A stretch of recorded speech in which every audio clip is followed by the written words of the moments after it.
Hi, it's Dr. Kate, and I'm going to do a few episodes on hips. Um, I myself had a really painful hip injury last year, and it took me about 6 months to rehab it to the point where I could do my yoga practice like I like to, move my leg out to the side and sleep in a position I normally do, and do general things that I do throughout my day pretty easily. So that was my personal injury. And usually I'm not I don't have a lot of injuries. I do have dealt with headaches throughout from high school till now, and they're very stress related. But beyond that, this is like the only health thing that I've really had to work through, knock on wood. So, and also my dad is going to be having hip replacement surgery next month. So, two different issues for both of us. And I see hip issues in the office all the time, but this is just my personal um, story for it. So, this episode is going to be on how I developed a hip issue. And it wasn't a single injury or a fall or something singularly traumatic. It was a gradual deterioration of the area and not doing the things that I know that I needed to do.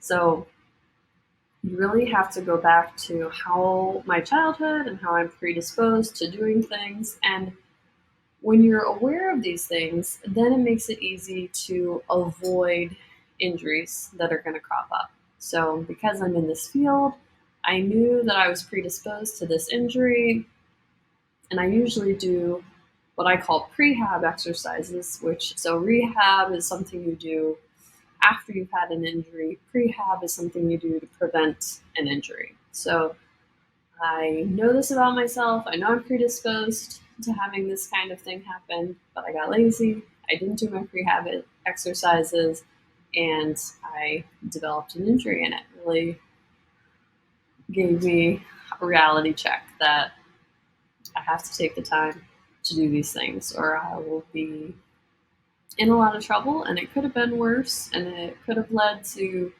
surgery or something like that, but thankfully I was able to get myself out of that really painful point.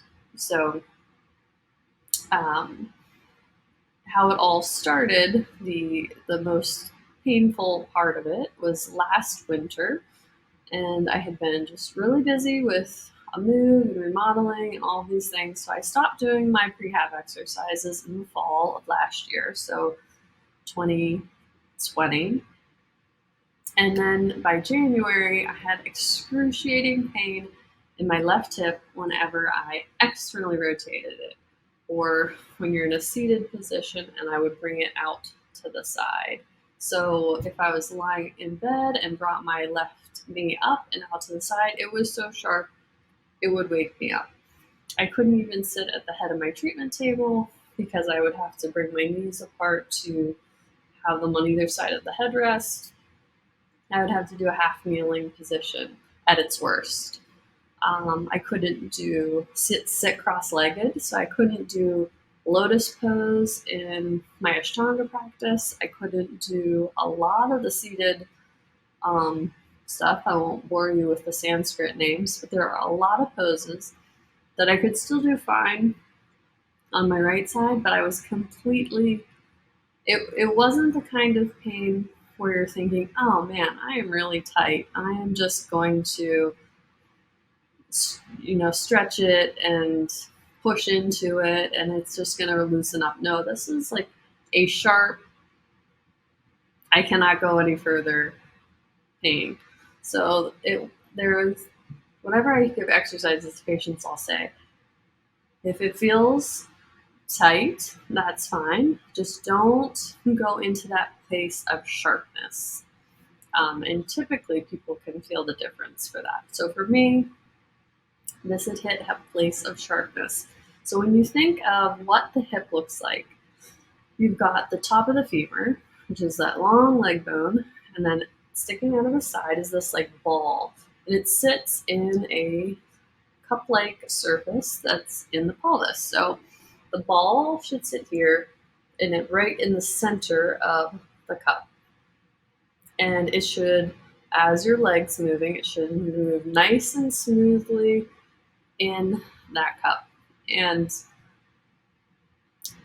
if you can think of it as the rough, bony edges bumping on something. And you also have your labrum in there, so you can have labral tears. Sometimes they give you that sharp sensation. You can have what's called a cam lesion that can give you the sharp sensations, or you can just have degeneration of the joint that can give you those sensations. So I wasn't sure exactly what had happened, but I knew it was one of those three things. And why was I not surprised? I'm healthy, I'm active, I'm not really that old. Why would I be having this excruciating sharp hip pain? Besides the fact that I hadn't been really working out, just running around doing moving type stuff. And I sit a lot at, editing and doing my online stuff, but mostly in the office, I'm up and moving and around and stuff like that. So not super sedentary. I'll explain that to you. So why was I not surprised by this? So in my early years, I've always been predisposed to almost like Gumby hips flexibility. Since I was a little kid, I think I started dancing at like 4 years old, and I could always do full splits, full straddles, slide in and out from one to the next, both sides, extremely, extremely flexible. Dance, gymnastics, cheerleading, all the way through college. And then once I got out of college, in grad school, I got into yoga, which just fed right into that with some more extreme poses with a lot of arm balances and flexibility stuff, and expecting a lot out of my hip joints. And the thing with being really hypermobile is that you might not rely on your strength to get you there. Just your body is a wizard at being a compensator. So if they can get to point A, they will, do whatever they need to do to get there, even if it's not quite the most biomechanical sound way to get there, because it's still accomplishing what you want it to do. So being super flexible, I could cheat things. I could, for example, if you know what a back walkover is in gymnastics, you have to have some strength to do it. You're going backwards, you're kicking your legs over your head, and then you have to come back up. And I was so flexible in my hips and back that I could bend so far that it was easier for me to get up without much strength, because I could just Gumby myself back up. So there are a lot of instances like that I think I leaned heavily into the things I'm good at, like the flexibility, and neglected the strength aspect. So with all that hypermobility, my ligaments are I give much more play in that joint. So if your top of your femur, that ball, is supposed to be sitting right in the center of the hip socket joint, and it's kind of sloshing back and forth to give it a little bit of that extra mobility, it is not going to be centered within that joint. It's not going to be centrated.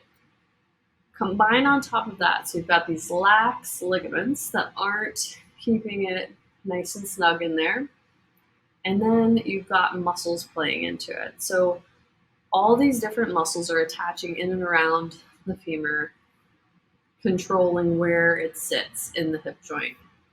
And if you have some imbalances in those muscles, then it's going to pull the head of the femur in one direction or the other. So then once it's not centered and some asymmetries are pulling it one way or the other, you're going to get that rubbing, grinding. That's where those cam lesions happen. That can be where you get a labral tear. And if left unchecked, it's going to give you degeneration of the joint, leading maybe to a hip replacement like my dad. So that is something I knew about myself because of the work that I'm in. And I made active steps to kind of avoid that. And it tied in for me with my work after having kids, because your core and your pelvic floor and working on those areas really helps your hip health. It helps to centrate those joints. And so it was easy to do one with the other because they're kind of similar and they all tie in together. So I was really good about it after I had kids because I was already doing it for that stuff. So that is the why to someone who has these extraordinarily flexible hips, which people equate with being good, could actually present a problem later on. So we've got this perfect storm. You stop doing your exercises and then you get kicked in the teeth with a terrible, terrible injury. And I can tell you that doing 10 minutes every other day of exercises to prevent it was way easier than rehabbing it, because rehabbing it was much longer and took way more effort and time. So I would say I'll have to look back through my Instagram posts. I did some hip mobility checks to see as my progress went along, but by summer I could do my Ashtanga practice.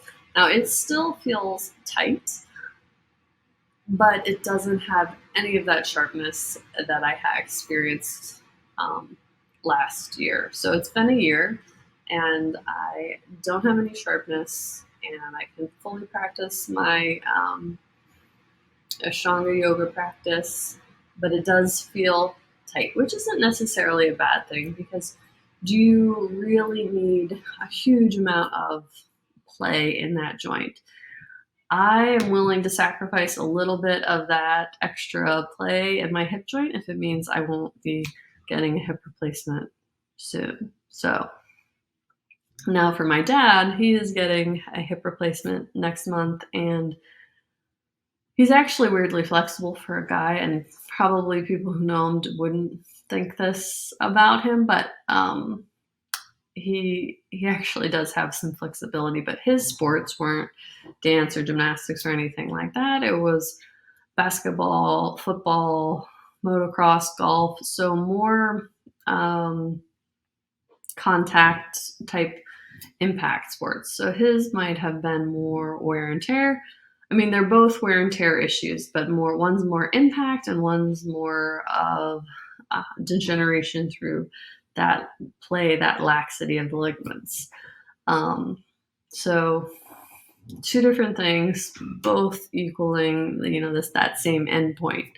But I will go into what I did to help my my hip issue next week, and I will give you some of the key points. And this is an interesting thing, is that you would think it would be all the muscles right around just that hip joint, but a lot of it is working other areas that help to centrate the joint and keep your core stable. So check in next week and we will go over those.